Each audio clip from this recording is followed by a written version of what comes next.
afternoon, guys. Welcome back to another episode of It's Not Me, It's You at lovethebeatradio.co.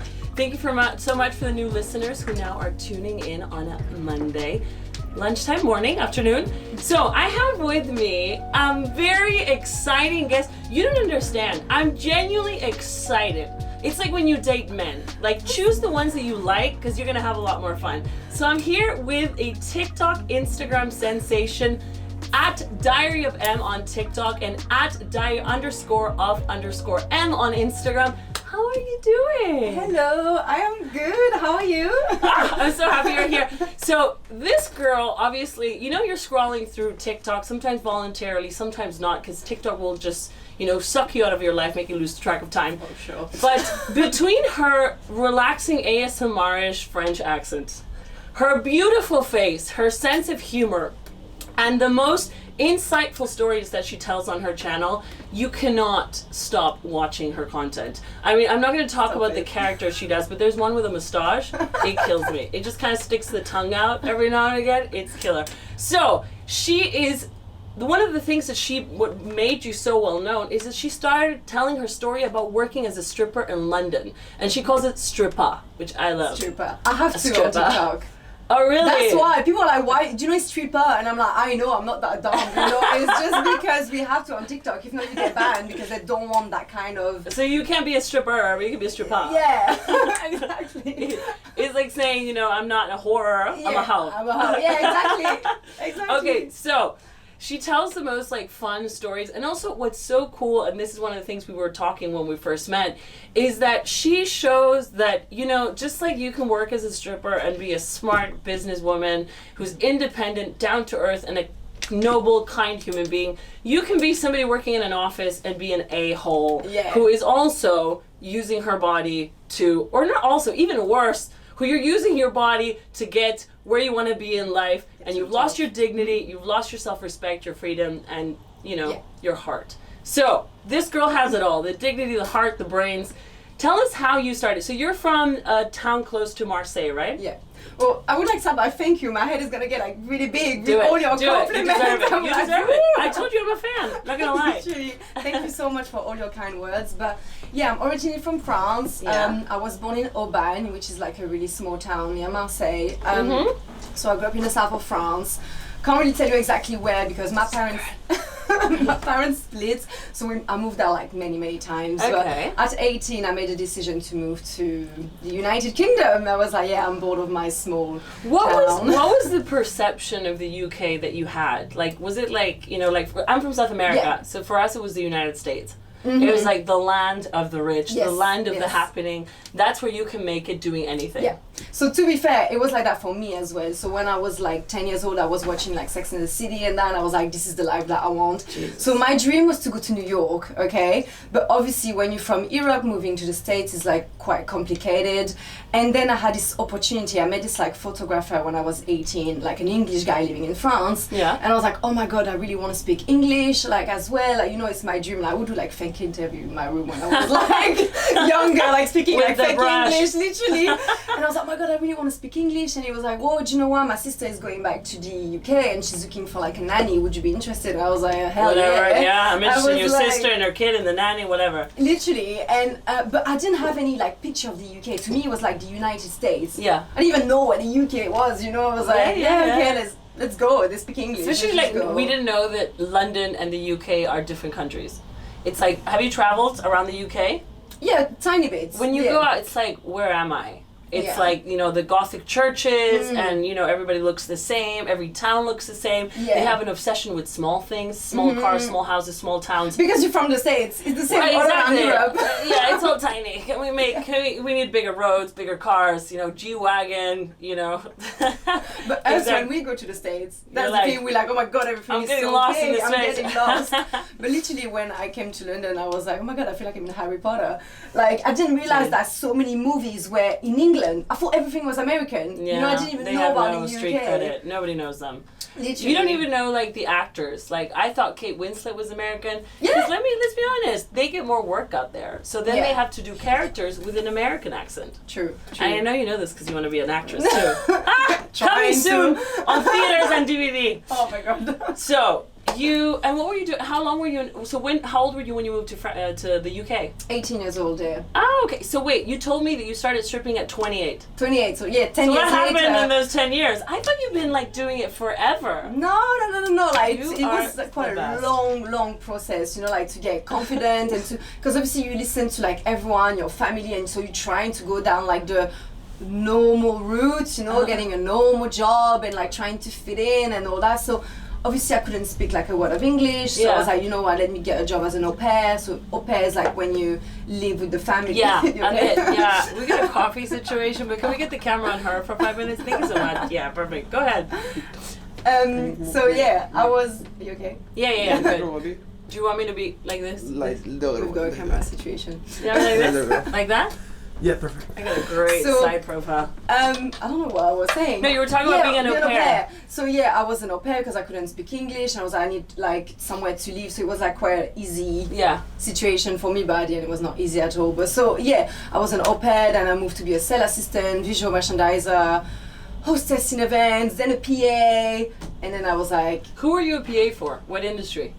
in the hospitality industry for like luxury hotel. So I was a hostess for 6 months at the Mayfair bar, the Mayfair hotel. And I was like, so you got into like luxury, sort of events, people, the whole shebang. Exactly. Okay, gotcha. But I was like, nah, I'm tired of like sitting down people and be like, hello, how are you? Can I get your table? I was like, I'm bored of like hearing my own self, you know? So I was like, you know, I'm gonna get like a job as a receptionist somewhere, maybe like climb the ladder. Yeah. And then the director of the food and beverage section, you know, in the whole hotel group, heard that I wanted to leave. I was petrified of this guy. Like every time he was walking in the bar, I was like, oh my god. Like, was he like a creep or a very intimidating, dominant person? Like or naturally, not a creep at all, but naturally dominant. You know, some people, they don't need to shout, they don't need to show off. He was just like naturally dominant, but like not in a bad way, you know. Was he hot? Not to my taste. Okay, you know, so he was just dominant. Yeah, it was just like very dominant. And he heard that I wanted to leave the company, and he was like, no, you're not leaving. And he was like, what do you want to do? And I was like, I don't know, a receptionist. I know there is like a job offer in the call center, you know, for reservation. He was like, yeah, you could do that. Or you could be my executive assistant. And I was like, what is this? And he was like, oh, like a PA, you know, like organizing events, organizing my diary. And I was like, so do you want me to be your PA? I was like, I have no degree, I didn't study anything. He was like, you learn. And I just got the job like that. That's awesome. So you must have like recognized your talent and your intelligence. It's incredible. Like I have a company now, and it's amazing when you start meeting people. Honestly, all you should look at when you're trying to hire people is character and ability, because everything else you can learn. You cannot teach character. It's and true. Just direction and stamina. And I think that's why he hired me. You know, loads of people were against it. They were like, she's only a hostess. She's been just there for 6 months. Some people want her job like for a long time. Like, you know, not many people believed in me because, you know, just like the pretty face. And, you know, that like she doesn't know anything. And he was like, I trust her. And like, I know, like I can tell. And I was good at my job. Like that's so annoying, right? Because like I get as well, like kind of. People put you in this category of pretty girl, and it's like in London there's models people, right? So it's like I can't be fighting the models because I'm the brainy one, and I can't be fighting the non-models because I'm the pretty one. It's just like, give me a break. I'm too ugly to be a model, but then I'm too pretty to work. I'm too pretty to be a lawyer. So it's like, come on. What are we meant to do? Exactly. Leave me alone. And people are like judging you, especially like other females. So men would not take you seriously. Female would think you're itch, like I don't know if I can say certain words here, but say it. You can say whatever you want, you know? Except for fucking children. And it's like you have to like fight to show you're a nice person, and you know, dumb, and then you know, like everyone that meets me, they're like, oh, first of all, you were a bitch, and like you're actually really, really nice, and I'm like, I know, but it depends on the energy you give me. No, and the best advice they've given me, and it's always been in those hospitality jobs that I hated. It was full of Eastern Europeans, no hate, but you know what? You did what you did. Okay? No offense to Drew's family. Romania is a wonderful country, but there's some people.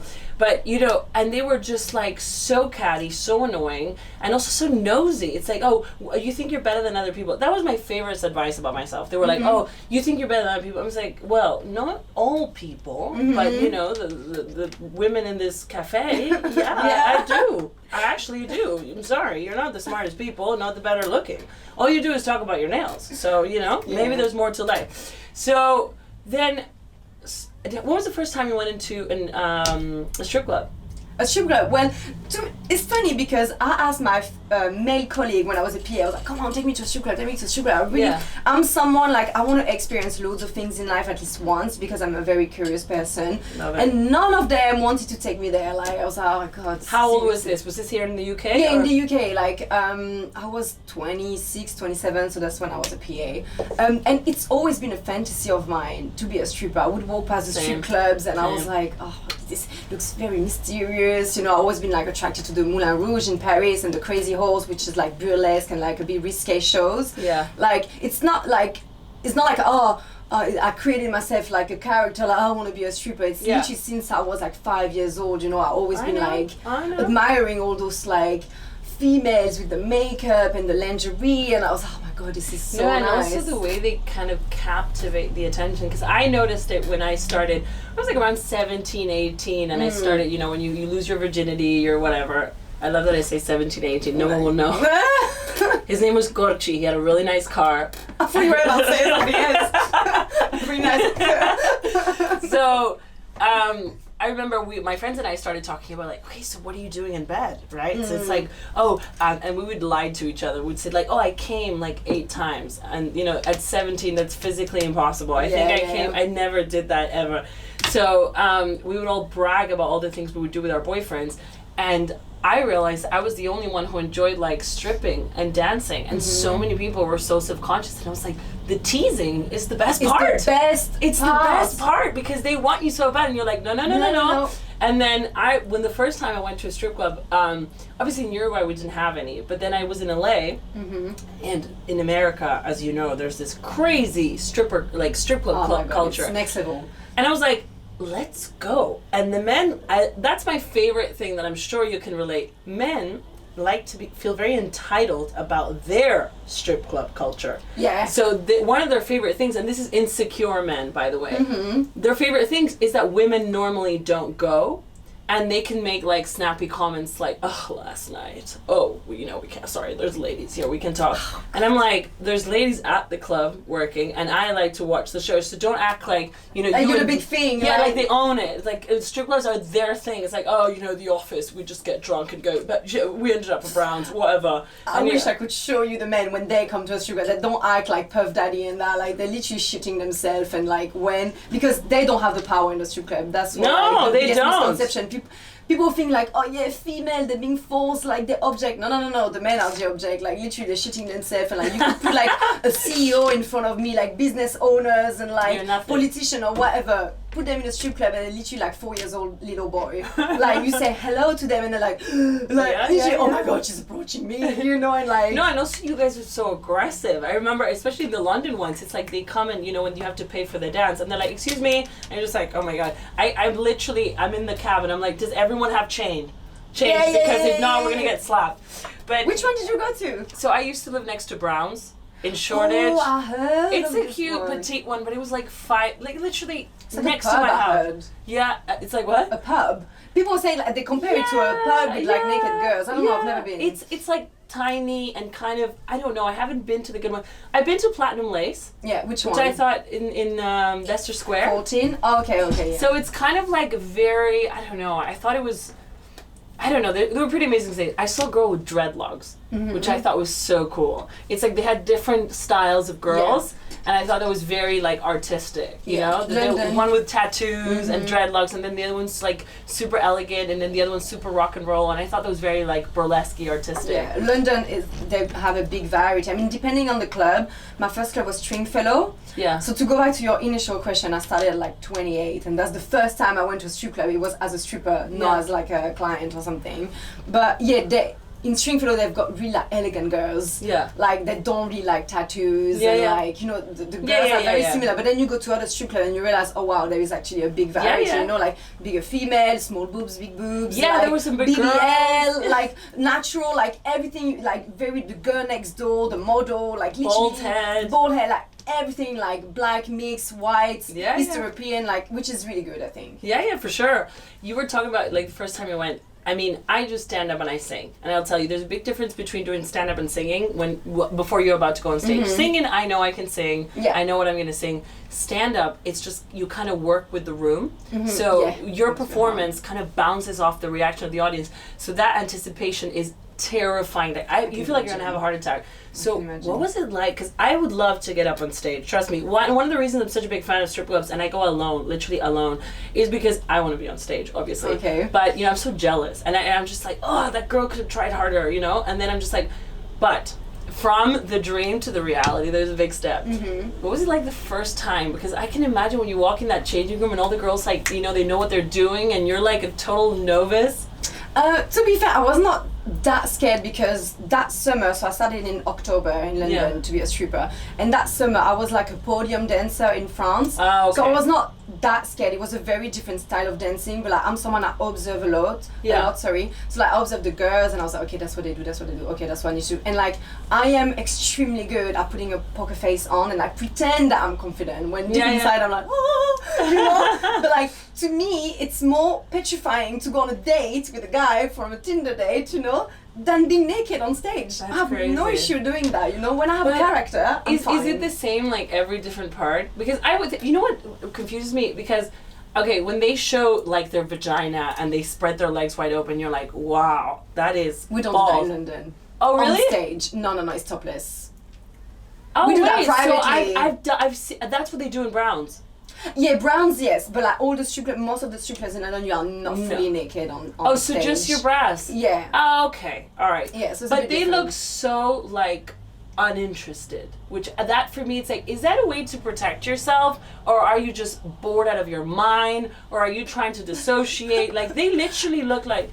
I think it's a mix of everything. At some point, it's become like you're on autopilot. It's the same when like I give a dance to a guy, I'm thinking of like, okay, I have to go to the post office. Oh my God, tomorrow I need to do my washing. And the guy is like, but you still look at the guy very intense, like you're there, but you're not there. Yeah. And the guy is like, oh, I can tell you like it. And in my head, I'm like, oh, my knees hurt. And like, and it's the same on stage. You just go like, people are like, oh my God, and you're not scared that you're not. And I'm like, no, to me, it's just like walking down the street. I don't really think of it anymore. And I think like you dissociate, you just, sometimes you can't be bothered if you've got like a shitty song or like you don't feel the crowd and you just get used to it.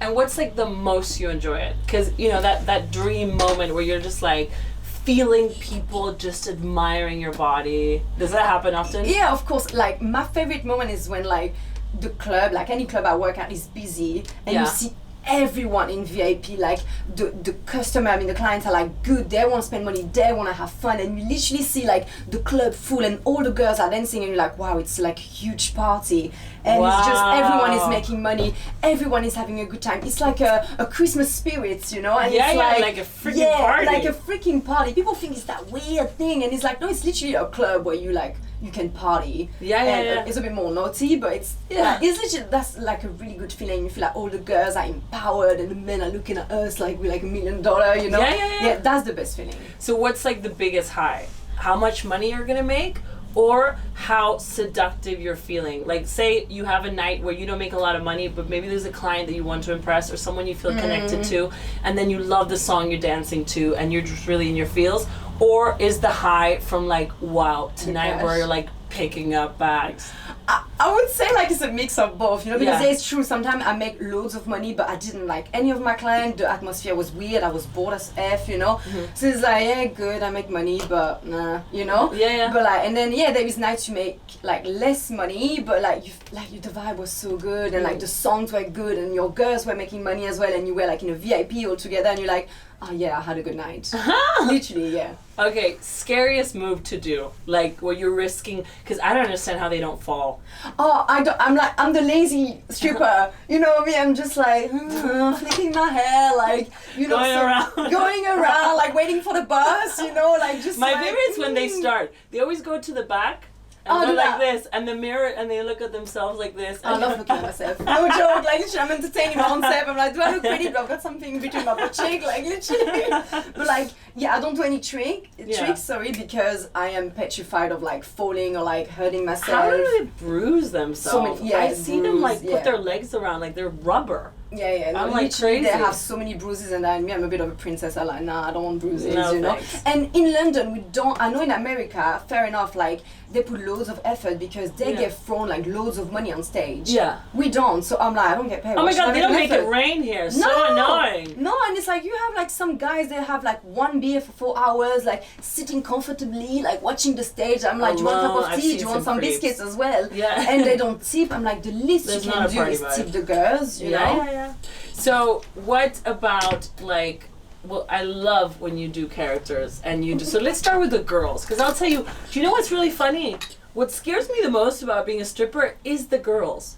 I feel like the vibe would be so catty, because I had it at the casino. I told you I worked for a casino as a waitress. We literally had a corset on, and the vibe was like, you know, war. We were fighting for tips, and it was like, it was money, but we were talking about like 20 grand, okay? The girls were, oh my God, when it's about looks, and it's about male attention, and there's money involved, madre mia. I can imagine, but to be fair, I felt more tension when I was in an office than at the club. I feel like at the club I found girls that are the same as me, and when you have friends, they're your friends, and then of course you're gonna have girls that are not gonna like you and that, but like usually they just don't talk to you and they leave you alone, you know. Like compared in the office, they would make me feel bad for doing my hair, doing my makeup, and being you're the really way that selling I am. the stripping to me. Cut the show. Let's go. Oh, but it can be horrible. Really? So, for example, I work in France. So I'm from France, and I was Yeah. like, do you know what? London is dead during the summer. Like, I need to make money So somewhere. So I went to Cannes. Yeah. And the French girls have a really bad reputation. So the French girl from France. Right. I mean, I am from France, but I consider myself from London because Right, that's where I started stripping. You know. I've been to France. And I heard that the girls that don't know how to work and they're really mean, you know. And I went to France and I was like, oh when my you God. say they don't know how to work, you mean they can't dance, or they don't No, have no, the they can ethic? dance. They can dance. But It's they the don't way have they the- approach Right. clients, and I didn't find it the best, you know. Is like, it more like loose or less, more restricted? It's just less classy to me. They just don't know how to sell. They don't know how to like use that psychology. It's very basic, you know. And I'm like, it's nothing like London or even the States. Yeah. And they're very mean. French girls are very mean, you know. Like, Really? Even like when you were speaking French to them? Yeah, Well, everybody's oh from my French. God, and then I'm from London, so they think like I'm the Duchess of Cambridge, you know. They're like, oh, look at her, she thinks she's better because my English is quite good, you know, and like obviously I've got loads of experience, but it's just like, if a French girl doesn't like you, you're gonna know, and it's gonna be very catty, it's gonna be like behind your back, and you have like, for example, East European girls got like quite a bad reputation, but to be fair, they're really warm hard. hearts. Yeah, they're hard worker. Oh my God, they're Really? robots. Like they work. You know, like They they work. work like really hard. And yes, if they don't like you, they won't bother with you. But like to be fair, I was in Finland last week, and it was literally just East European girls. Yeah. And they can seem cold, but like deep inside they're really warm. Right. They're like, if they don't like you, they don't like you, and end of the story. But They're they're just, not like, gonna look for trouble. independent. Yeah, they're independent. Right. French girls, they're gonna be mean on purpose. No. That's not Wait, good. can you tell us the Geneva story? Because I'm dying. So you make this suspense. Your whole Instagram is just like eye candy. And then you tell me the story about something happened in Geneva that you had to leave. Just whatever you can tell us, just because I need to know. I mean, to be fair, it was nothing traumatic or nothing like crazy bad. Yeah. It's just that it was really, really not my style. And like in Geneva, they don't really have strip clubs. They've got like champagne bar. So the whole point is to sell. So we can sell dances, but the way you make money is by selling champagne. Right. And me, I don't fucking drink, so like it's gonna be hard for me. Yeah. And in Geneva, so prostitution is legal, so you're allowed to live with the clients. I knew that before going. So I'm like, fair enough, you do whatever you want. But the problem is that because the men know they can live with the girls, it's a whole different approach. It's a whole different approach. It's like they feel that they're walking into a brothel, and it's like they would make comment like, they're just walking in and it's like, oh, who's gonna suck my D? No. Like, so how much for the night? Are you gonna blow me? And it's like, ew, gross. Oh like, my who do you think God. you're talking to? Wait, where are they from mainly? Do you know? Switzerland. Like, you know, Swiss men? Swiss men. I thought Frenchmen were bad, but like the Swiss, to me, I'm so sorry, but like they were. I'm not saying they're all like that, but like the men that were coming to the club were horrible. Oh my God! And then you just said, "I'm out." Calling me stupid. What? Like literally being like. So basic there. For a joke, a guy was like, "Come on, I want to take you home," and I was like, "Yes, 10K if you want to take me home." You know, as a joke, so like I could shut him down. As a joke, also call me sir. Yeah, and he laughed at me, and I was like, "Do you know that can happen?" Like. I know some girls, like, they get paid loads of money. I think it's like you said, right? Like, it's incredible how you can cross the line with showing your nipples, you can cross the line with putting sex on the table, but degrading people you can do that with your clothes on. It's like what you're saying about The Office, right? It's like, it's such a thin line, and people don't realize that it's really about the little comments and the looks, and I feel it. My sister lives in Geneva. I go there all the time. Do you like it? I hate it. Mm-hmm. It's like the little things, right? But people are so entitled with their narrow-mindedness. It's unreal. Mm-hmm. We're like, we're London. We're the big daddy. So just listen and learn. They don't have anything there. They don't have restaurant culture. They don't have clubs. They don't have bars. They don't have anything. They literally, and they're so entitled, like they think that we're looking up to them. Because they have loads of money. And that's but there's some industries that work there, because if you look at it here, I think that the just the overall London culture is so much more developed that even if people have money here, they have more class. Yeah, it's true. I think it's because in Switzerland it's like old money and that old mentality, you know, it's a mix of like ancient French, German, Italian, so like I think the Brits are a bit more like develop in terms of like how to approach women, flexible, like they're flexible, casual. they're open-minded, and that like the Swiss, I was like, oh my god, like I have to like live run away. in another decade. And what about falling in love with clients? Because I can imagine if you have a connection with someone, I don't know, I can imagine it being so hot. Like imagine like the guys that you date, like you meet them through just like total physical seduction. Yeah. There must be something. That's something most girls don't experience. You have to pretend like you don't want sex for like 4 days, and then you're just like, I've been wanting it since I saw you. Literally, no, it can happen. I'll be like, no, it never happened. Like we're human beings at the end of the day. You know, we have feelings, we have emotions, we have needs. Yeah. So you know, of course, it can happen. Like it's like any line of job. You know, you can fall in love like right here in an office or anything. You know, so obviously it can happen. It's quite tense, but most of the time it's nothing to do with the physical thing. It's the conversation. Usually when you fall for your client, it's because you spend like 2 hours talking, because that can happen. It's not all about like removing your clothes. Loads of men come just to talk. So where are they, those guys, in terms of headspace? Are they single? Are they married? Are they in a bad marriage? The one who comes, or just the one you fall in love?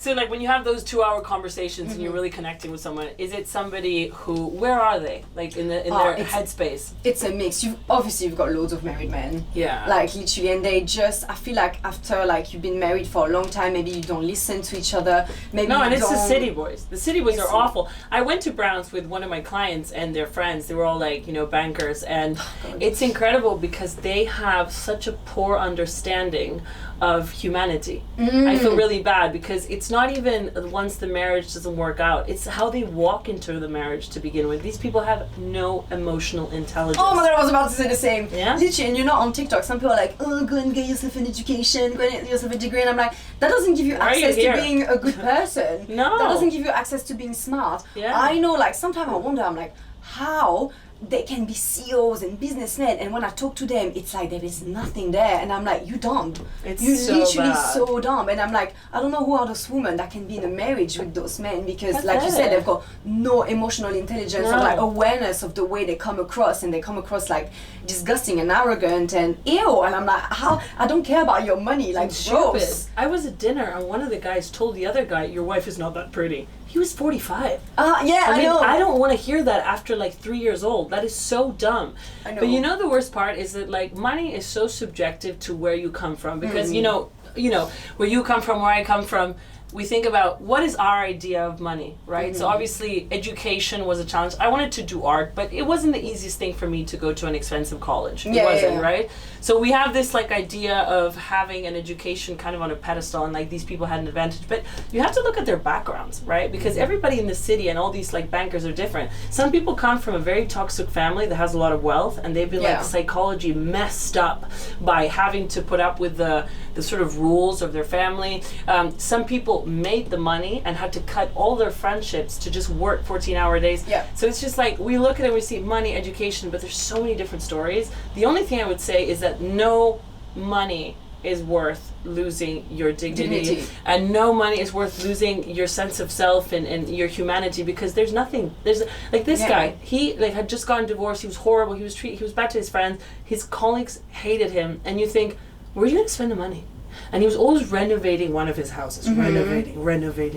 Like, dude, what do you think happens when you build a wall? like nothing. You have, no one to share your money with. Exactly, and I said that to them sometimes. I'm like, so they come, they spend the money and all that, and like they're being arrogant, and sometimes you would even just walk to them and say hello, and they look at you and they don't even say hello back, and I can tell they're city bankers or like business owner or whatever, and I'm like, so you got a fancy degree, right? And they're like, yeah, like I was like, you went to university, you're a banker, and they're like, yeah, and I'm like, don't they teach you just the basics, how to say hello to someone that say hello to you, and they're like, and I said to them, I was like, clearly money doesn't buy class. No. I go to Primark, I've got more class than you. Yeah, and I'm like, ew, I'm like, I wish, imagine, maybe, hopefully, I don't know, one day I'll have money, and I hope I'm gonna stay like polite and kind to like everyone around me, But the thing is, you don't need the money because you have this aura to you, and I think that is why you have such a clear understanding of what's real and what's not, and what's important and what isn't.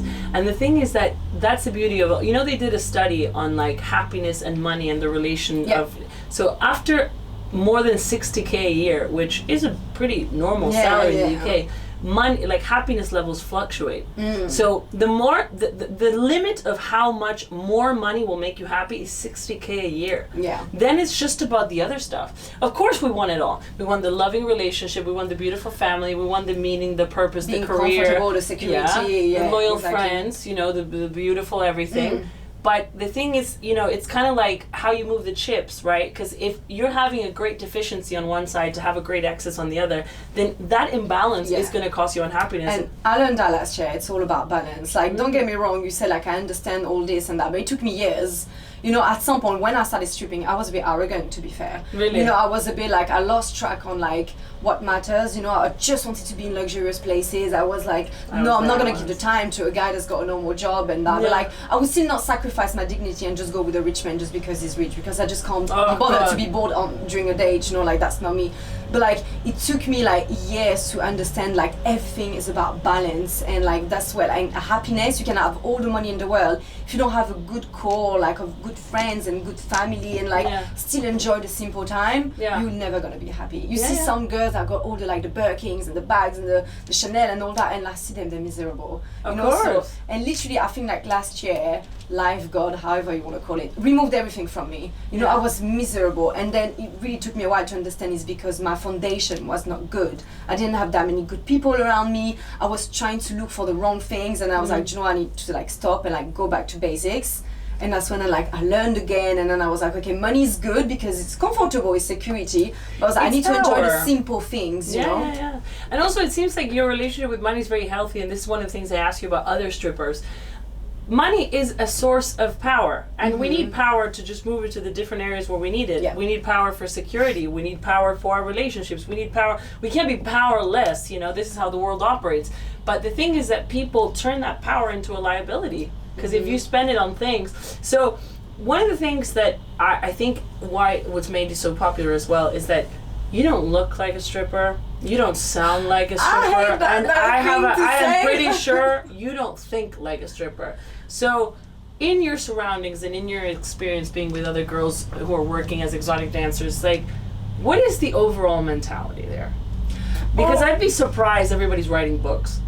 No, not everyone, but like it's not just about writing books. Loads of my stripper friends, like now they're in finance, they're in like they're lawyers or things like that. So it really depends like which club you're going to, which country, like or like when they started and that, like I think again when you say I don't look like a stripper, I don't really like when people say that, because loads of my friends are like extremely pretty, extremely intelligent, and I think like people say that because they just know the basics, what the media want to show, like what's being shown the most, and that's why like I want to come in and show like there are many girls like me that just don't show themselves. Of course. So many, but there's something in your eyes that you look like you have, it's almost like you have been untouched by anything that is, perverse or dark or evil. So I don't know, like I always see that, and maybe it's by experience because I haven't been to the best clubs, but I see like the girls are kind of like gone. It's like I see that they're gone, like, and maybe it's just because they, like I said, they dissociate and then they come back to themselves. But what is your experience? I can be like that. I can be gone as well. Trust me. There are days where I'm like miserable, and I show it on TikTok as well. Like I want to show reality. There are days where I'm like fucking depressed. Like I'm not gonna lie, but I'm just like.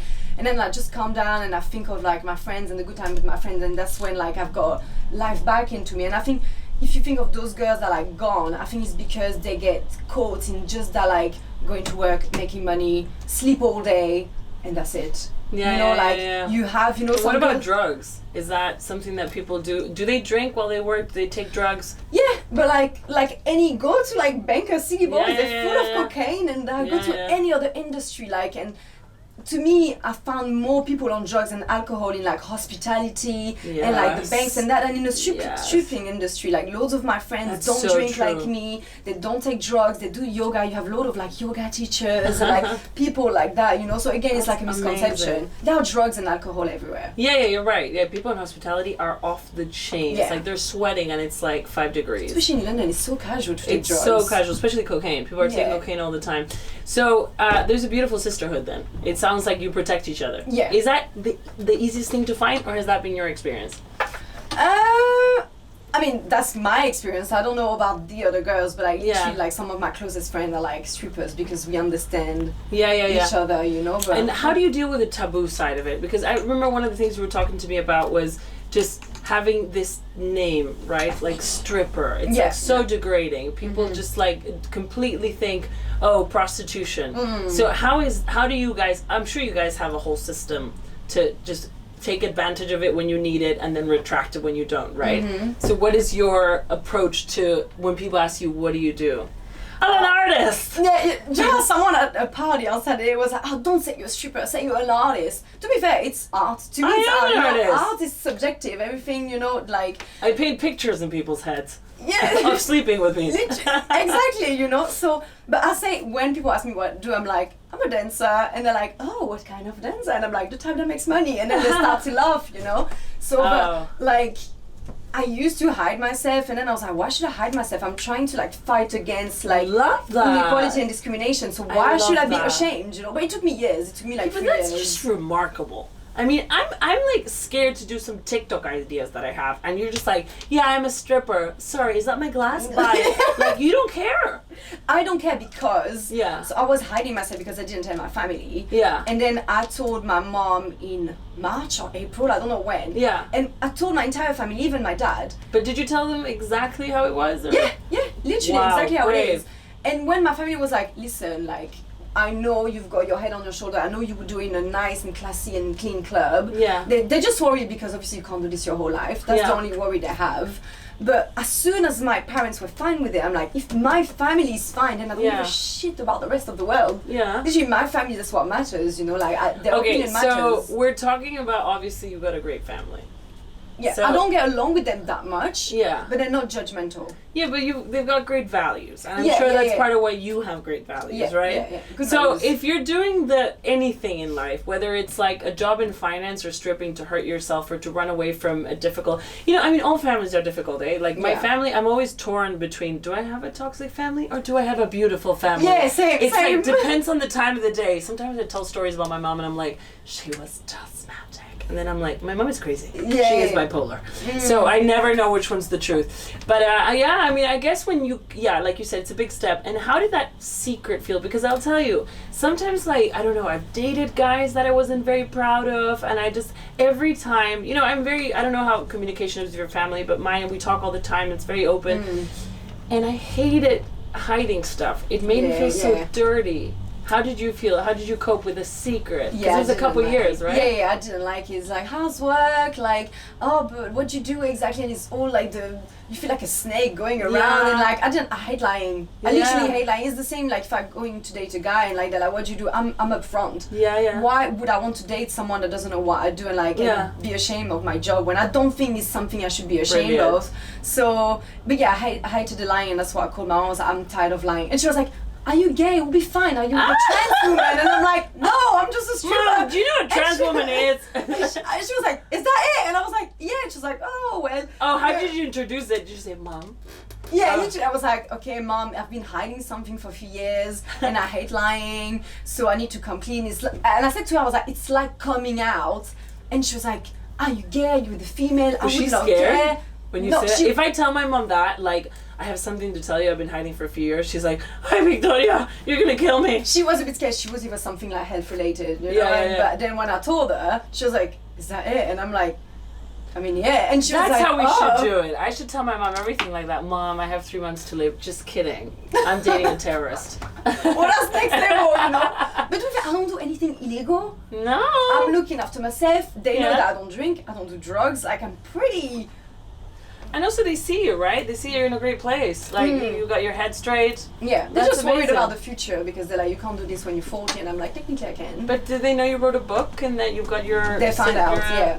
Oh, so did you tell them about your socials once you came out? Yeah, but like to them it's very abstract, you know, they don't realize, you know, that even my grandma, she's like, okay, you wrote a book, but you know, a superstar, like who's gonna buy it? And I'm like, thanks. I love It's French true. grandmas. Who are you to write a book? When I told my grandma I was a stripper, she was like, but she was like, you have no boobs, how does that work? She was like, do you make money? And I'm like, nah, and I was like, you don't need boobs to make money. I was like, have you seen my face? And she was like, He said, Grandma, it's about the eyes. God damn. And also your boobs aren't great either. I know, I love them. And I'm like, men don't care about boobs, it's old school, you know, like I back in the love days. that. That's the best comment ever.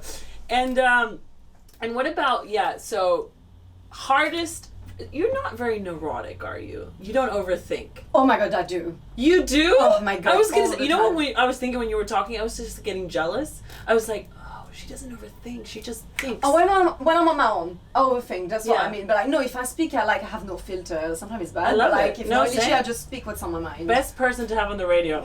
Because you know what? Sometimes I'm such an overthinker that I would be in a situation and just put horrible scenarios in my head. Mm-hmm. Like, for example, when I was working at the casino, right? My sister came to visit and I was terrified because we had a very sexy outfit. And I remember working for the weeks before and just feeling like, you know, just this whole scenarios in my head of like me talking to my parents, just torturing myself. Mm-hmm. So what was the situation that you feel like, okay, now you can obviously laugh at it because you seem like you have evolved from every angle. You just covered the situation from every angle. Yeah. But what was the situation where you felt the worst, like so small? Which it can happen to you in any industry, but I can imagine with stripping, if you get up in your head, you could start with a labeling and you can start with a... This is a hard one. Where I literally like, felt bad about myself, or Yeah. someone made me feel bad about like, my job. Yeah. We don't know, like for example, like the comment on TikTok, or even just the men in general. Every Oh, night what's can going be- on in the comment section? I thought everybody was like, you're No, my hero. not everyone is loving me. Trust me. People like, get a life. get an education. Who do you think you are? You raping? Not raping. Sorry. You reaping? You reaping off men? And I'm like, they choose to come. Ripping off? Yeah. That's my favorite. No. These people need a reality check immediately. They need a reality check. And you know what makes me laugh when they're like, she was so aggressive. I felt bad. I felt pressure, and I'm like, we are dealing with this on a daily basis on the Who was streets. aggressive? Your Me, I'm aggressive because on I'm like, TikTok. No, at the club, you know, when you're like, come on, you need to get a dance, like, what are you doing? You know, when like you're pressuring them to do something. What? And they're like, you were so aggressive, I felt unsafe, I felt forced, and I'm like, you kidding me? Stop being a crying baby. I was like, we have to deal with this on a daily basis on the street, and it's not my job to deal with men on the street. I was like, you choose to come to a strip club, so obviously you're gonna deal with strippers. Wait, You know? and what about then men that you were talking about, the men that just come in and just are weird? Oh, yeah, I mean, like, and some men make you feel bad because they're like, oh, you know, pretty, or literally, like, very basic, but like, oh, you've got no boobs, oh, you should squat a They bit tell more. you that? Yeah, of course, and I'm like, you bald, fat, and short, like, And you're like, kidding and me? you don't have the personality to date Oh, but me. You have lettuce, to pay like, to be here. literally. Yeah, And you're like, oh, but you should squat a bit more, or like, oh, you should work on your abs, or like, oh, you just, or when I like, oh, you don't spend. You like, it's should not work fair. on your abs. You got great abs. I saw them. I know. Vibes. You're vibing.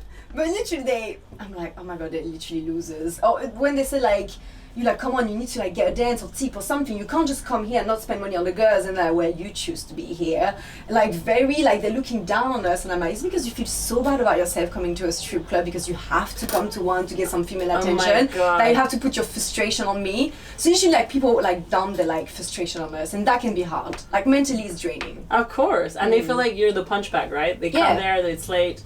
All right, so the characters, please do the characters. What are the most common... You know what I always see? That for me, that's the first thing that comes to my head. those weird fat guys that just put both shoulders on the stage and they sit there by themselves. I don't know what they're sipping on, like apple juice or whatever, but they just sit there and don't move.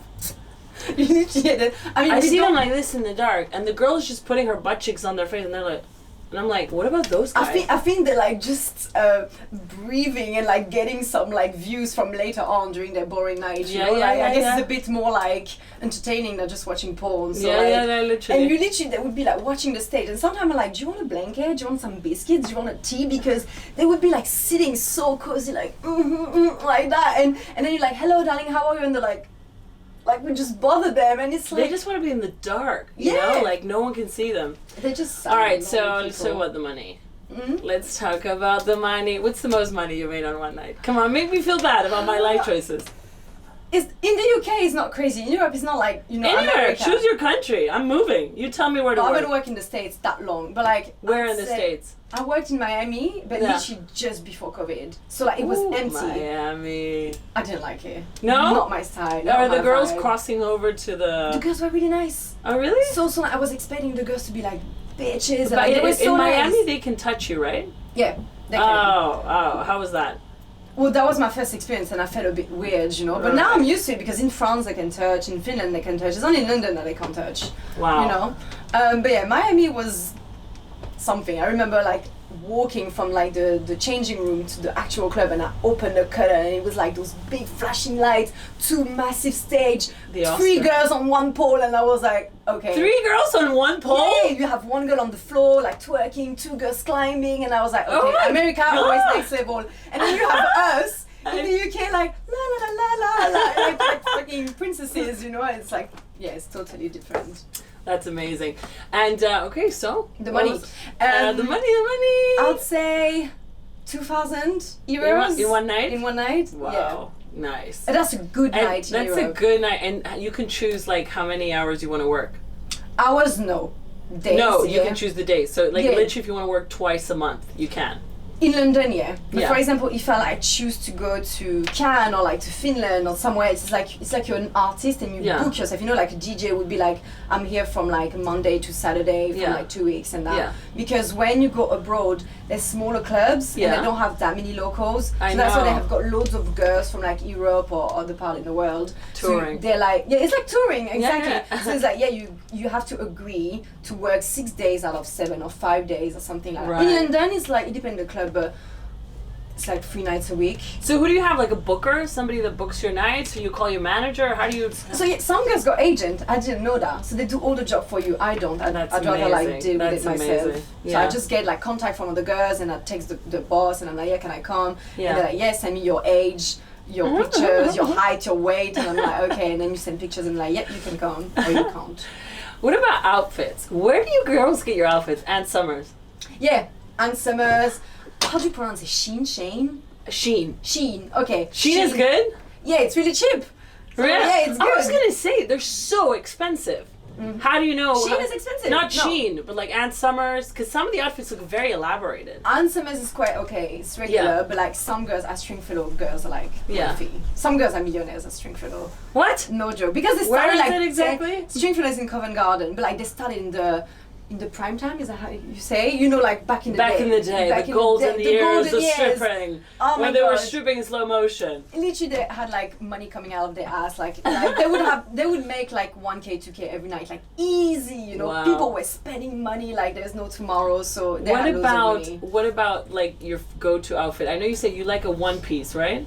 I like, because I'm the lazy stripper, so I like just like a robe, like a nice robe that I can just remove easily with like a bra and like panties or whatever, or like literally like how do you call it in English? Strapless? Yeah, strapless dress. You know, like a dress, very easy to remove. It's like done, and then that's it. I don't like complicated things. I don't want to fall. I don't want to trip. I'm just like easy. And what about shoes? Like that, they all have to be those like stripper shoes. Yeah, stripper shoes. I have stripper shoes, but like literally the smallest one you can find, because I'm scared of height. I find myself like quite tall, and like I'm like I can't like. So again, very comfortable, very lazy, and sometimes you find yourself, men are not that tall anymore, apart when you go to like Finland or like literally. So I don't want like, sometimes you're sitting down with them and like, okay, let's go VIP, and you stand up and it's like, oh, okay, let's go, and like it's like you're looking at your little brother. So like my high heels are not. I see them walking like tiny steps. Yeah, it's tiny steps because the heels are like so fucking high, but it's so comfortable though. What's the most boring part about being a stripper?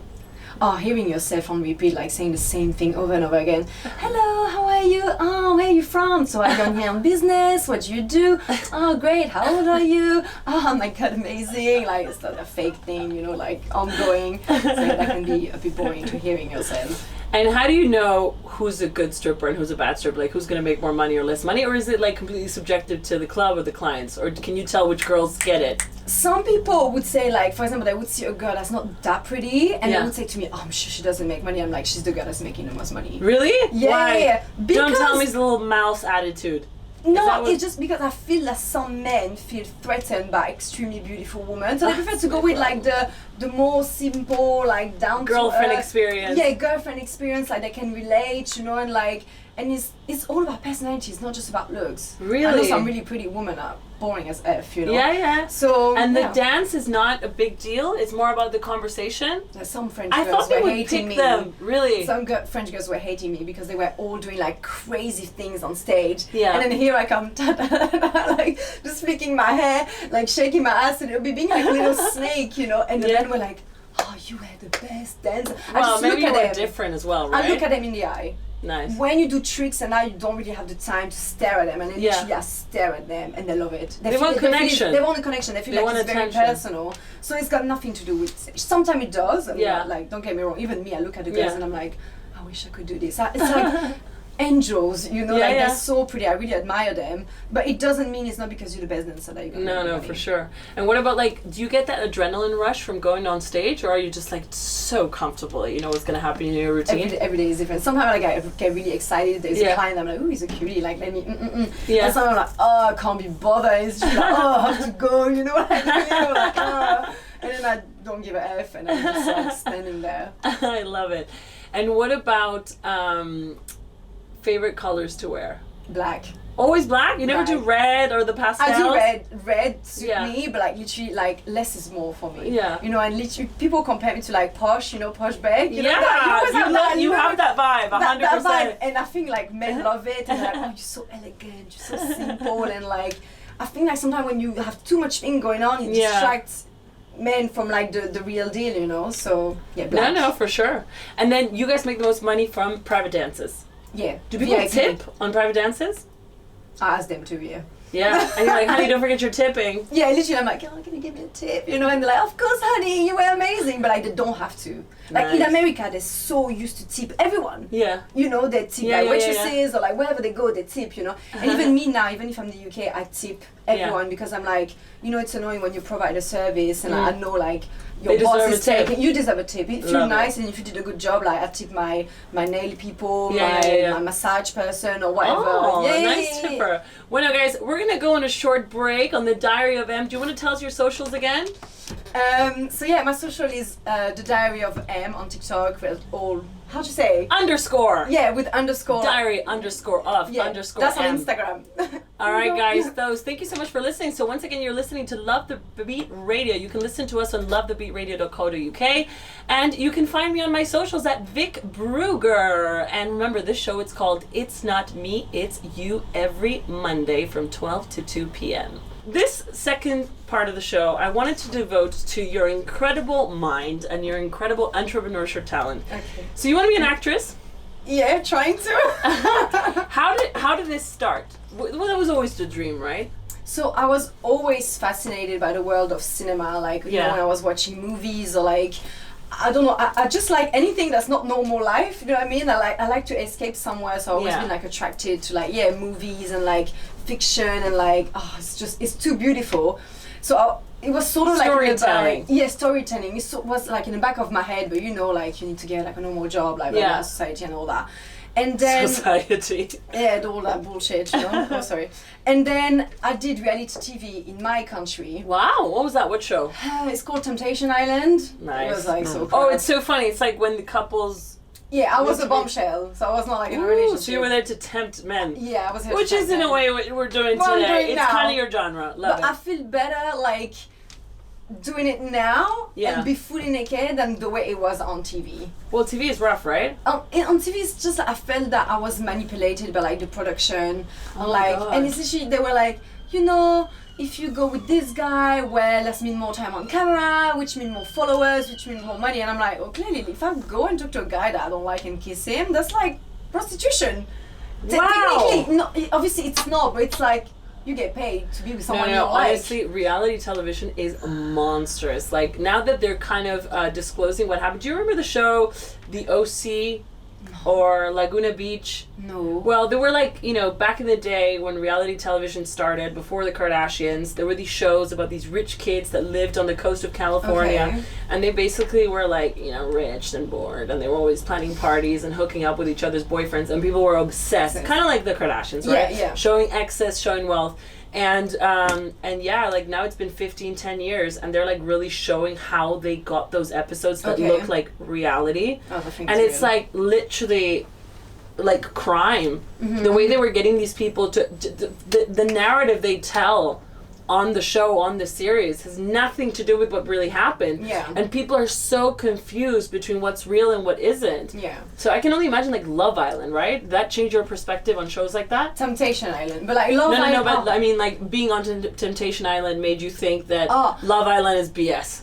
I don't know, to be fair. Love Really? Island seem more real, but again, you need to be in there to see if it's real or not. But literally, like, reality TV is nothing real. It's real because you have real people and not actors, and there is no script.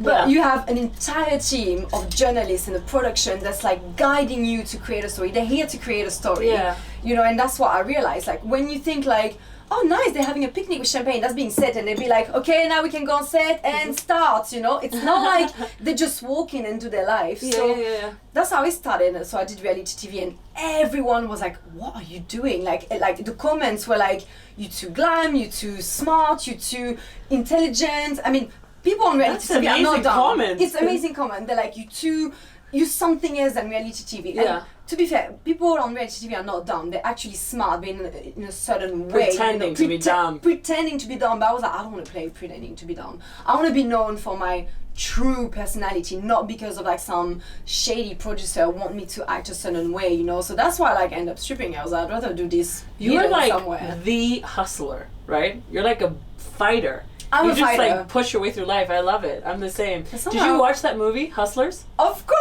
It's like our national Yeah, I anthem. love it. I was like, and you know when? Do you remember that scene in The Hustler when remember. Usher comes in and they'll have this big party before the 2008 crash? Yeah. Literally, you know when I'm telling you about the good side of stripping and like what's my favorite thing is when you have nights like that.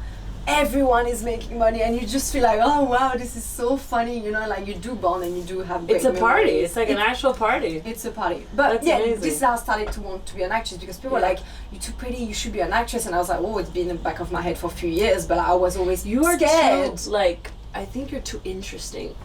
You know? I think I'm deep. Yeah, you're deep. You're here. You've got a story, and it's like, you know what I love? I think that what your TikTok shows is your observation, because it's your perception of what happens Of course, in the club that's so interesting, right? But so yeah, people were like, you should be an actress, and I was like, maybe I should try. Maybe like I always wanted to. I was always scared. Yeah. And then after the reality TV show, I was like, do you know what? F it. You know, I'm gonna do what I want to do, and it's not like I want to be an actress. I was like, let me try to take some classes and see if I like it, you know? Yeah. And obviously acting is a really, really, really hard industry. It's you tough. know, like it's tough, rejection and all that. And this is why also I was hiding the fact that I was a stripper because I was like, if they discover in the industry that I'm a stripper, no one is ever gonna take me seriously, or no one is ever gonna like take me, you know, for any role because I'm being a stripper. And this is when this year I came out. I was like, actually, I don't give a F. The filming industry is horrible as well. No. And I was like, I'll be a hypocrite. And they are hypocrite if they don't want to take me because of my job, because I'm a dancer. You're a big ass hypocrite. You know? Do you know what I think it is? I think we all come to, I think in life, all big changes, where we actually always notice changes from the outside, right? It's like, oh, I'm making more money. I have better relationships. I look better. I have a better job. But it's really like these internal processes that lead to those changes. And I think when I hear you talk about acting, and I think this is something that we talked about, I think you still have acting on a pedestal. And you think that that's a club that needs to let you in Yeah, and it's like true. you are the club that wants to let them in. And I think when you make that click in your head, because it's not really what they can do for you, it's really what you can do for them, right? And the beauty of storytelling is that human beings, we have so much texture, so many layers to ourselves, and that's what's so beautiful. I hate it when they write like unidimensional characters and they make very cartoonish versions of people and what happens, and when they show true emotion, true stories, and just the complexity, just what we were saying about our families, right? Like, I love my parents, but sometimes I'm not sure if they ruined my life or they saved me, or so that dichotomy of what makes us human, I think that's what's so beautiful. And I think you are incredibly deep, and there's so much to you and so many layers. So it's not about, am I pretty enough, am I good enough? Girl, I can tell you right now, you are. And what it is, it's really about like everything, right? Working with creativity is tough because we have this pristine, beautiful thing, which is art, and then we have the business of art, which there's nothing pristine about it, right? Because you have to turn, like even this show, right? I want a beautiful moment where I connect with you and you can share your story, and there's so much about it that I have to do around it to get this little moment. So you can imagine a multi-million-dollar production, right? The different teams, the different department, the human relationships, the people, you know, and the investors in the movies, right? So who do you have to make happy with your choices? So creativity is very filtered by, you know, the business of it. So that's what makes it so hard. But I think us as like people, common people, or maybe girls who just grew up with, you know, putting London or Hollywood in a pedestal, we always think that they're these beautiful club and we just need to be let in. And every time I've been close to it, I realize that's not kind of how it works. It's all, you know what, and everybody's waiting for someone to change the game. Trend is so fast, right? True. I walked into my 20s, I'm like you, I'm 31 now, and when I came in, the world was so different. Music, film, fashion. It was, I couldn't have imagined. Like, I have a 22-year-old sister, right? And I have friends who are 22, and I still don't put two and two together. I'm like, no, but they're a different kind of 22. Not like my sister. My sister's a baby. And so imagine how much more will happen in the next 5-10 years. So we need to go out there and just think of, you know, it's like they say in business, don't do it for the profit, do it for the value. So it's more about like, there's no one like you. There's only one M. There can be similar people. There can be people that are in your category, in your field, similar interests. But if you go down to the rawest part of yourself and the deepest side of your heart and your mind, no one can match it. You're a unique individual. So if everyone's you can, unique. Everyone's unique, but not everyone is different in a way that adds value to others. Right? Because you can be, you know, and not everybody has this desperate, burning desire to express themselves, which I can tell you do. I do. And you do it, and you do it on stage, and you did it with your book. Before we go on to your book, because, you know, she's also an author. I know. I'm getting annoyed with her accomplishments. A bit annoyed. It's true. It's annoying. Okay? Stop it. But I saw one of your TikToks, and this made me really laugh, because I think you don't realize how approachable that makes you. That said that you're a toxic girlfriend. You're like, I don't know what happens to me when I go into relationships, but I go crazy. And I'm the same. I think it's because we're crazy, and they just, like, trigger us. Because we were crazy for a time.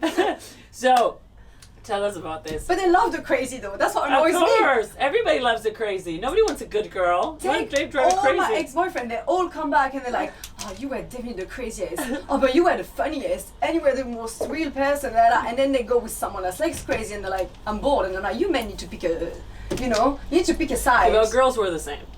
We're like, I want a guy who respects me and supports me and thinks about my needs. And when you find that guy, you're like, I'm bored. Disrespect me, choke me. But that's probably because of our childhood, but that's that's another. Follow us on Twitter. Different thing, but what kind of crazy are you? I'll tell you my kind of crazy. Hands. I go in. I throw stuff, slapping, punching, nails, biting. Type of crazy, like literally, I can be like you see me now, very happy, very chilled, very like confident, sweet, you know. And then as soon as a guy is like something, like you feel vulnerable. So vulnerable. I'm being emotionally co-independent. Is that it's like he hasn't texted for 5 minutes. Like, what's going on? Like when you say, oh, you're not overthinker. When I have a guy, I overthink every single minute. What is he doing? Obviously, I don't trust men. Like, typical, I don't trust them. No. And men, you know what's hard? It's not just that we don't trust them in terms like they're going to cheat on us. Because, yeah, there's the biology thing that they're more sexual than us, so then it's so stressful. But I think what also makes it hard is that they're more like, they're more independent and they're less expressive. So men need to talk more, they need to talk less, and they need to share less. So we're always like needy. Wondering. We always want more. We want another conversation. We want another phone call. We want another, and we love it. Like, I think with men, it's like, men have a really hard time giving up their independence. Women are like, I give it away like that. But then apparently in the long run, right, men become really comfortable in relationships and then they don't want to move. And then the women are like, okay, you're my husband now. I want to go out. You know what I mean? Mm-hmm. But at the beginning when you're dating, the men are just like, well, I have friends. I still need to go out. And you're like, you're my boyfriend now. We're going to watch TV. We're going to order food. And you're never going to see your friends ever again. Yeah, literally, I'm that type of girl. Are you crazy? Like, if you still go out like every weekend, like, no thank you. Like, no. So what kind of guys do you like? Do you have a physical type? Yeah, definitely. I'm a physical. Austin Butler, if you listen to me. Oh my god, is that the blonde guy? I saw him. Like, yeah, the guy that played Elvis. Oh my god, I'm literally like, my ex-boyfriend looks like you know him. He's actually mentally unwell, right? He's completely unstable. That actor. Maybe that's why I'm attracted to him. He finished that movie production like a year ago and he's still talking like Elvis and he has a drug problem, so. Does he? Yeah. Oh no, maybe you can help him. Maybe you should put him on. I love helping guys. I'm really attracted to guys that like F up. A mess. And because I've got the, in French we say the nurse syndrome. Yeah, in English you've got it, the savior complex. Yes, like if they feel bad. There was one guy, I remember, I'm not going to discuss who, but like he tried with me for so long and he had someone in his life, like a girlfriend, and I was like, no. And then one day he came to me and started to like say all his trauma, like what was going on in his relationship, and I felt really, really bad for him. And to that point I was like, oh, I want to save him. Like, you're like, don't worry, I can fix your trauma. I can fix you. I can fix your trauma. That's famous last words. Literally. I can fix your broken heart. So then they break yours, and then you're even crazier than you were before them. But in terms of type, I like Scandinavian men, like Viking, tall, blonde, baby face. Like, I don't like French guys, I don't like Mediterranean guys. People that look like me, I'm not interested. I like the opposite. Yeah, I'm the same. I mean, I had a type. Now I'm dating like completely the opposite. I'm dating like a tall black guy. Oh, but it's, you know what? My face. But you know what? It was because we were friends for so long. And then we just kind of fell into the relationship. But before, I really like really boring, nerdy, like how do you say, like posh guys. The more like posh they are, like when they look like an old bookshelf. I was like, love it. Let's go hunting and the whole shebang. Really? But you know what? It's so weird because there's always one guy that you make the association with. But for me, it was always about guys that had like just that perfect combination of a little bit rebellious, right? But then a big heart and very smart. I cannot have sex with someone who's not intelligent. I can't. What do you mean by intelligent though? Someone that's been to university or someone that can talk? Well, it can be both, but it has to be with like really like you follow what I'm saying. You know, like we can talk about deep stuff, we can talk about abstract stuff, and we can talk about knowledgeable stuff like politics and economy and history. So you're people who don't know history, like I can't, especially men. Because men are supposed to go out and conquer the workforce. So if you don't know your basic history, like imagine like I'm with someone and they're like, oh, I actually don't know anything about the Romans. Sorry, I know I'm such a nerd. But I'm like, yeah, my vagina is shut. Shut. The vault is shut. No one is going in there. There is a word, and you sapiosexual, that's the word. And what? Sapiosexual. Sapio! It's like when you're attracted to intelligence, and intelligence make you woo, like, that's what you're attracted to. You're attracted to depth, you're attracted to intelligence, that's the word. 100%. Sapiosexual. I am the same. Yeah? You can be, sometimes it's a waste of space. You've got beautiful men, and then the token is a hello, and there's nothing else, now you're a waste of space. You're beautiful for no reason. Yeah, no. You know? No. I can never date the cool guy. You know? Like the typical jock. Like the guy that just speaks in like short sentences, but he knows a lot. That goes to the gym. Yeah, he goes to the gym. He's like a gym freak or really into fashion, and he likes going to parties, and everybody knows him. He has a lot of girlfriends. No, I can't. And you're like, are you gay? It's the most gay attitude ever. It's like, and they take selfies. Yeah, and they've got an amazing Instagram. And they're like, no, don't post that. It looks terrible. Yeah, no, to me I'm gay. No, you have like a really strong. Those are not masculine features. I don't find that attractive. So what happens when you go crazy? I just like, I can't control myself, I can't control my emotion. You know, if I have something to say, some girls will be like, okay, like step down, you know, and me, I'm just like, oh, where have you been? Like, you fucking piece of, you know, like, I can't control my emotion. It's really hard, and I'm like, FBI. If I want to find where you are, I'll find out where you are. God. Like, I check the friend stories. God cursed me with Stalker. technological abilities. I'm crazy. Do you know what? It's weird because when you talk to women, they're like, I know because, for example, women don't push you to that level. I don't understand. Do you know what it is? Men and their silence. Yeah. Silence will make me murder someone. If we have a confrontation, I'm going to be fine. Yeah. But when men like disappear, like for example, when they say they're going to come, and then they start sending you messages and delaying it for 4 hours, they don't understand that you start boiling up. Right? And what you're able to do at 11 p.m., it's like, it's not legal. Yeah. I remember one ex-boyfriend back in the day where I had his iCloud password. So I would follow his car around on the map. And then I was so crazy that I was like, if you don't come home in 5 minutes. But you know what? You get it. It wasn't that I'm like, I just will say that to you, like, if you're not here in 5 minutes, I'm deleting your iPhone. It was a build up to that. Like, this guy was never respecting my time. And when they silence you, like, they don't even let you get mad. Because, like, when you get mad, they're like, oh, you're shouting again. And you're like, no, I'm super hurt. Like, so yeah, I would delete his iPhone. I think, like, men like to call us crazy. And I think it's a red flag when a guy is like, oh yeah, I broke up with her because she's crazy. I'm like, yeah, you were probably doing something to drive her crazy, you know? Totally. And that's just a way when men have been hurt in their ego, they can't deal and being a man and an adult, and they just like to call us like witch, or she's crazy, or she's a narcissist. Like, do you know how many guys like insulted me because I hurt their ego and I say the truth and I stand my ground? 100%. And you know, they're so used to like, unfortunately, loads of women lost their standards and like they say amen to everything and they think it's right. And me, I'm like, no, I want to fight against injustice and like inequalities. Like, it's not fine. No. You know, but then you are crazy when you're a woman and saying your opinion. Yeah. It's when you're a man saying your opinion, it's like, oh, he's a strong man. He's saying like, when you're a woman, it's like, oh, she's difficult. Even she's, you know, when I work, she's opinionated. When I work with like photographers or whatever, and I'm like, no, I don't like this or blah blah blah. It's like, oh, she's difficult to work with. Yeah. And it's like, it would be a man, it would be totally different. Yeah. And it's always like men not wanting to adopt female traits, but then us being asked, for example, right? Women, yeah, we're temperamental and we deal with it fine. It's how we operate. We're emotional beings. Why should we have a stoic approach to our emotions? Because that's what worked for male. Like, yeah. Like exactly. if I'm with a girlfriend, right, and we have to have a conversation, that girl will respect that conversation. She will be like, yeah, I know. I want to hear what you have to say. Men are just like, oh can't be bothered. I can't be bothered to listen to this. It's like every day you have a problem for something different. It's like, you know, like with my boyfriend now, he's a fucking angel. Like, sorry. But he's like super supportive. And I'm like, I go crazy, right? He laughs. He finds it hilarious, which is why we're together, because if not.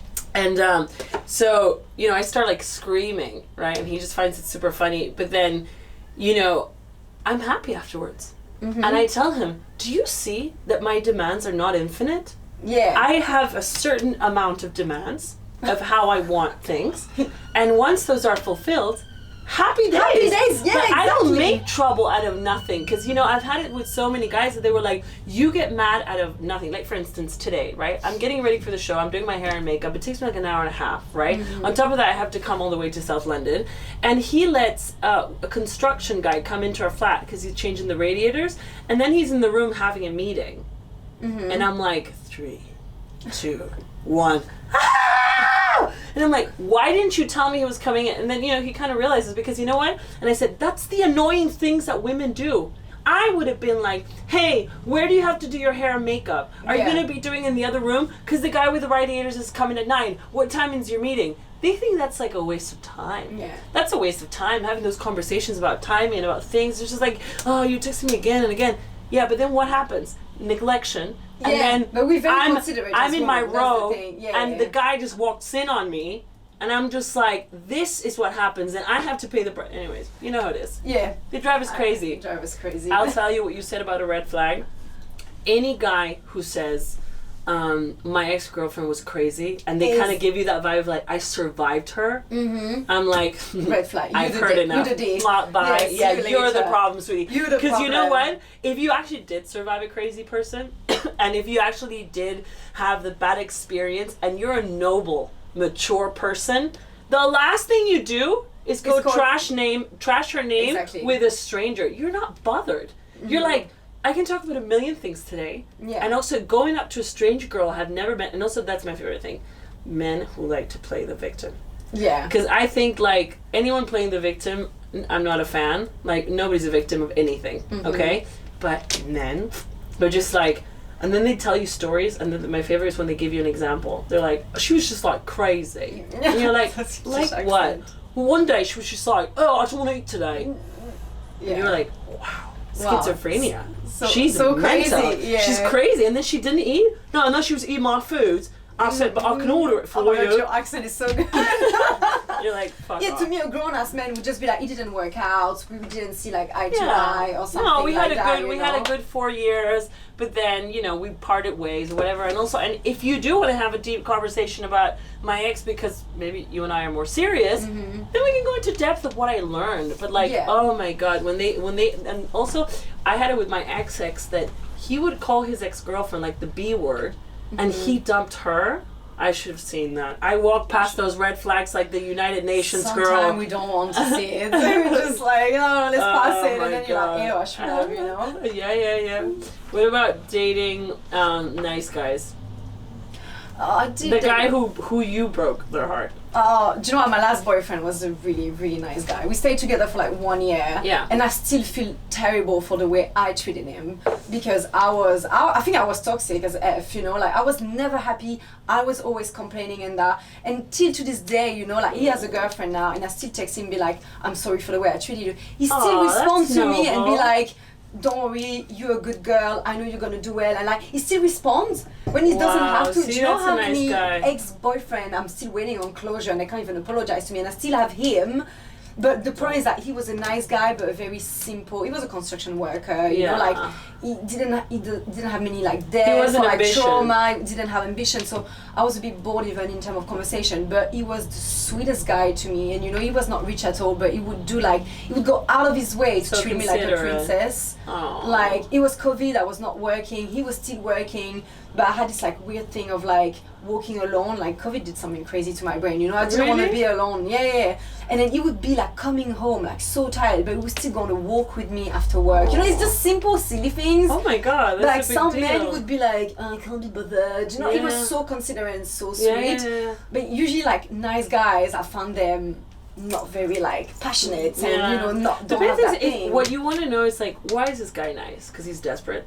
That's the problem, right? It's like, are you nice because I'm the best thing that's ever happened to you? And that's I know you wanted that. I don't think he was, to be fair. Yeah. Okay, but sometimes when men are like saying amen to everything that I say, and I'm like, do you say amen to everything that I say because you just want to have me as like a nice object, or like personality, really nice, and then what you do, you trigger them, you do something they don't like, and then you see if they are a real nice person or if they're not. I love to do that. I cancel the first date. Provoke. To see you provoke, and you have to, because the guys that say I'm a nice guy, they're not nice. No. I mean, the problem is I don't need to try to provoke people. I just like go nuts. I just like snap at people. I'm so triggered. I think I'm like I have like a hypersensitivity to everything, to like sound. It's like, imagine my brain is like autistic, so it's absorbing so much more information than the average person. Okay. So if somebody's like chewing loud or saying jokes that they're not funny, or they're dressed inappropriately, I hear like, you know, I need to do something. So let's talk about the book. I'm excited. So I haven't read it, and I'm dying to get a copy because I want to know more about, especially how you write from the first perspective. So one of the things that I found so great about the book, and again, it says so much about your unstoppable personality, is that with the story about publishing, so why don't you tell us a little bit of how it came to be? It's called Strip, the Diary of a Hustler. So I always had a personal diary, you know. Yeah. Like Can we see the cover? Yeah, of course. Why do I need to? Oh my god, look at that, guys. I'm so proud. That's my baby.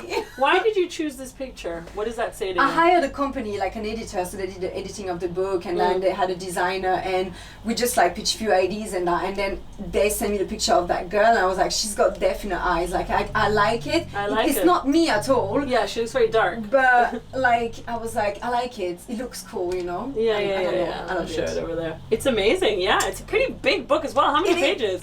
354, I think. Wow. Yeah, it's quite big. It's 10 years of my life, you know? Wow. So no, 10, 28, sorry. Girl, how long did it take you to write it? I'd say like a year and a half. You know, because when you write, you like go back and forth, and like you need to correct things, and then I was like, should I be anonymous? Should I not be anonymous? So like everything is true in this book, apart the fact because I was so like scared of the acting industry and that. So the only thing that's not true is that I say I want to become a singer. But I'm clearly not a singer. Like I'm the worst singer you can ever find. But like, and obviously I changed names and certain like situation and like places so people like can't be recognized. Yeah. But if not, everything is true. So I always had a diary. And then like I wanted to start YouTube for a long time, or a blog, and like people every time I would meet someone new, they're like, oh my god, your life is a story, like what the hell?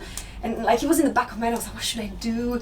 And then I started stripping, and I was like, oh my god, I was like, this is too good. And I wanted to write like stripper stories. Yeah. And so that's why I started to write stripper stories and that. And then I met someone, I don't know if I can call him my ex-boyfriend, but someone I used to date. My pimp. He used to help me out.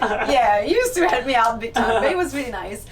And I sent him like the first like copy, and then he was like, this is really, really good. He was like, but you need to write about your childhood, when you were a teenager, when you came to the UK, so people can get empathy. So that's how it started to be like, not just a stripper thing, but like an entire autobiography of the first 28 years of my life. That's amazing. So, and what about the writing? It's really hard to write a book, to write anything. I tried to do like journals and stuff, and sometimes I'm like nothing. How did you do a writing schedule? Well, we were in lockdown. So it was so good, you know, I had time, I was not working night time, so I started to write before lockdown, to be fair, so I used to go to like... so out of all the people who said, I should write a book because of lockdown, she wrote it. I did. That's what's so impressive about you, honestly, that you just make things seem so easy. Oh, because you're like, I had free time on lockdown, like, you know, people just ate and got fat, and you just had a book. No, but like, let me go back on this. Like, nothing I do, it's easy. Maybe it looks easy, but like, I've been struggling for like the past 10 years in London, living in crappy apartment, like being rejected. Like, how many like model agency I applied, and it's like, no. I've got an acting agent, I don't even get like one casting. And it's the same with this book. I'm trying to go down the classic route to get like a publisher and an agent, and it was rejection after rejection. So like, nothing is easy, but like if I want to do something, if I want to experience something, if I want to go somewhere, I'll do it. That's just me, you know. I don't want to wait. I don't want to be that person that wakes up at like 50 and be like, oh, I should have done it. You're amazing. You know. And what about like how would your writing days be? Did you have like no work at all, so it was just focused on the writing? During lockdown, yeah. So literally I would like wake up. It was like one of the best time of my life. I really like to write. Yeah. So I would just like wake up, do like my morning routine, like yoga or whatever, and then I would be like, okay, coffee, and then I would just write. Like literally it's like there is a voice in my head. It's like me. It's like the way it's written is like the same I'm talking to you. Yeah. So it's like what I'm telling to myself. Yeah. I just translate it into writing. So that's how, even like my ex-boyfriend from like 7 years ago read it. I didn't even know, and then he was like, I can recognize you so much. You make me laugh. You make me cry.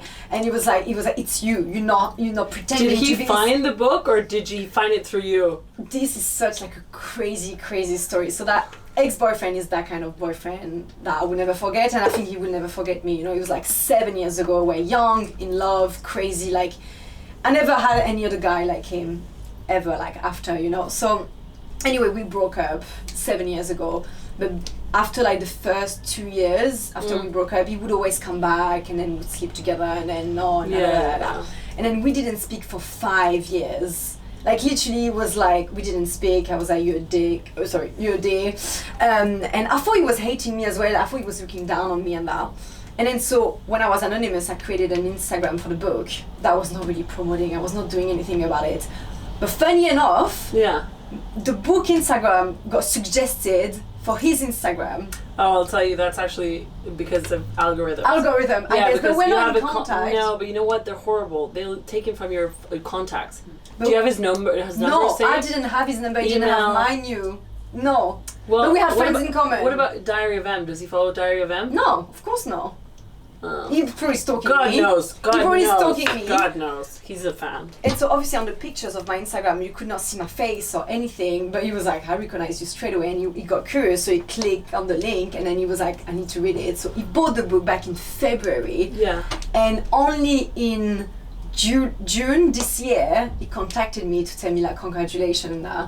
5 years later. Oh god, those love stories break my heart. Yeah, so he's gonna be on like book. Is that your real name, Lola? No, that's not my real name. I don't know why I picked this name. Don't tell anyone your real name. I wish I hadn't told anyone my real name. I don't want people to know my real name. I love that. Don't tell anybody. Just keep picking names. Yeah. Next one is Daisy. Love it. Let's do it. My stripper name is Francesca.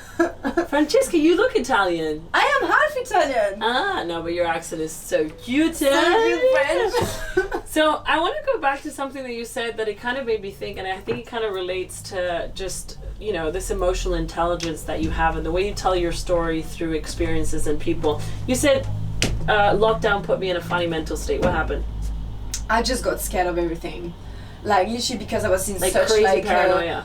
Crazy paranoia. So like I was in such a bubble in lockdown that when we started to like go out again, I was scared. People start to go crazy anyway after lockdown for some weird reason, you know. So I was scared to just walking down the street. I was scared to take the underground. I was just like, it's like my mind changed as well. Even like the nightlife, I was not a fan anymore. Yeah, even you were scared of Ubers, right? I'm petrified of Ubers still to this day, and like I don't like. Do they know you're a stripper? Is that why they harass you or what? They don't. I've never been harassed, but I just don't trust them. You know, like when they pick you up from the strip club and it's like, oh, do you work there? Like, oh, how was your night? And I'm like, I don't work there.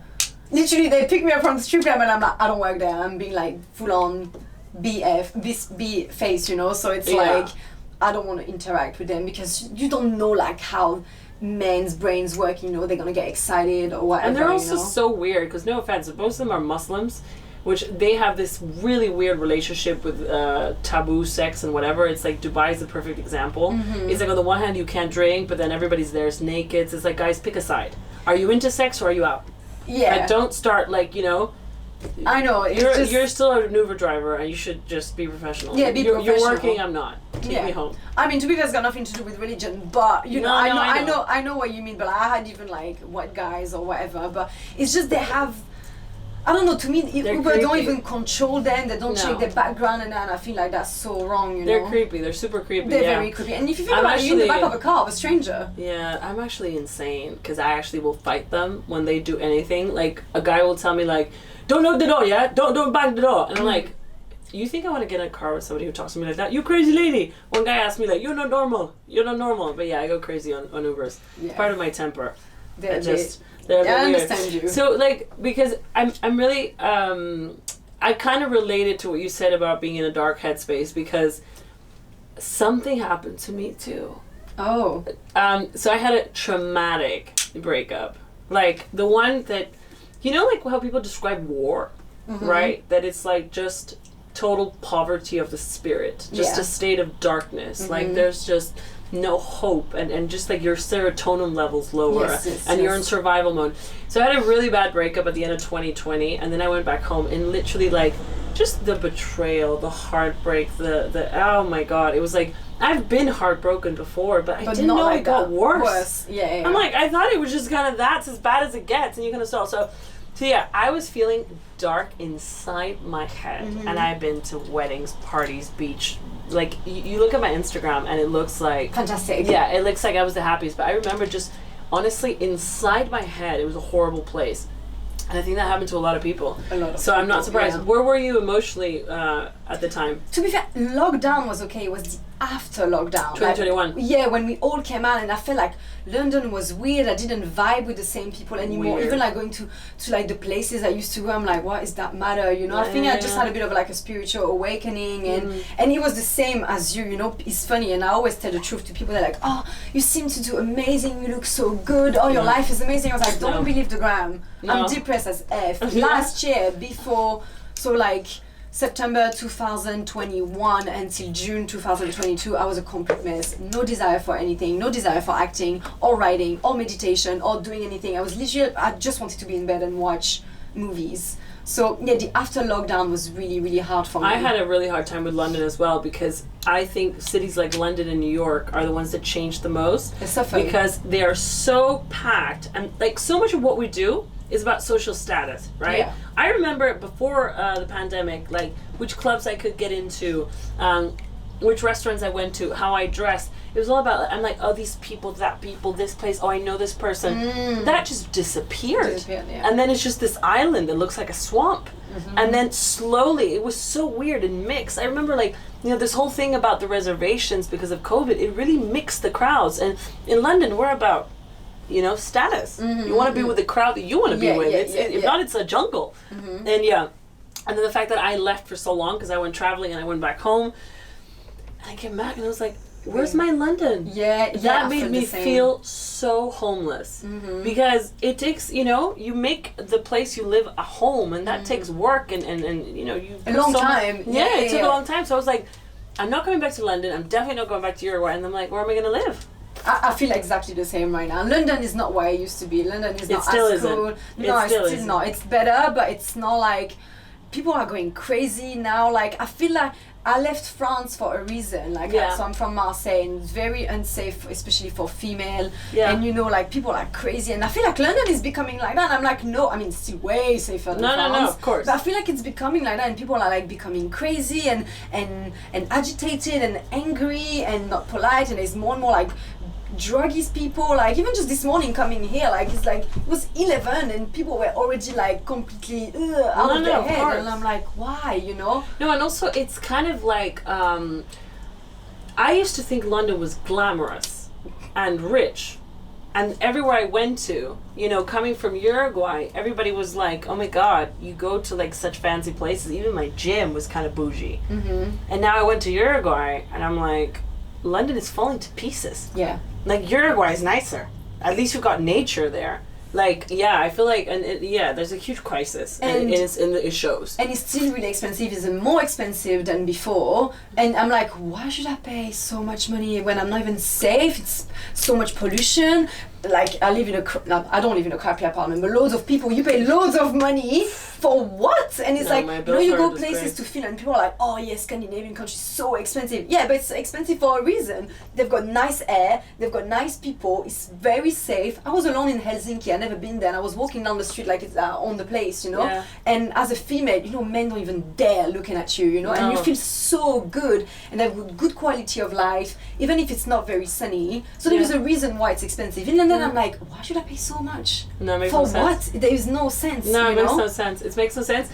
And I think the quality of life is just bad. And this goes to both, like, the consequences of the crisis. It's like, I'm paying crazy price. I made that choice. I said, I'm coming back to London, and I'm just going to suffer the consequences of the economical crisis. But it's awful. It's like we're paying twice, like, or a third more for, like, the worst life. Like, if I wasn't so busy with work, I'd be crazy. That's why I'm like, you know, going to the gym and I pay, like, I was going to Virgin Active and I found that depressing, and then I had to change to Third Space because I was like, Third Space survive. But yeah, you gotta, and then you fall so much into capitalism, right? Because you're like, if I don't see the results of my investment of being in a city where there's no sun, all I do is work, right? Like at least I have to have shiny things. And literally, and me, if I was not into the acting or writing or whatever, I would not be in London. Because you think like I'm kind of stuck, you know. If I want like doing the acting industry or like that type of industry, you either have to be in New York, LA, Paris, or London. But if I didn't like all those things, I'll be in the countryside somewhere. To be fair. Literally, I just can't wait to make so much money that I can do both. Me too. Right? I always wanted like the dinner party at the country villa. With all the city people, like the designers and whatever. The Range Rover, the dogs. Yeah, exactly. The wonderful man, the kids, everything. The great body. Perfect. Bueno, we're gonna wrap up here, but it's been such a delight to have you. Do you know what? So good. I could see through your content and see that you're a very special and wonderful girl. I've got a question for you. Go ahead. Do you think there is a difference that you've seen my content and you've seen me in real life?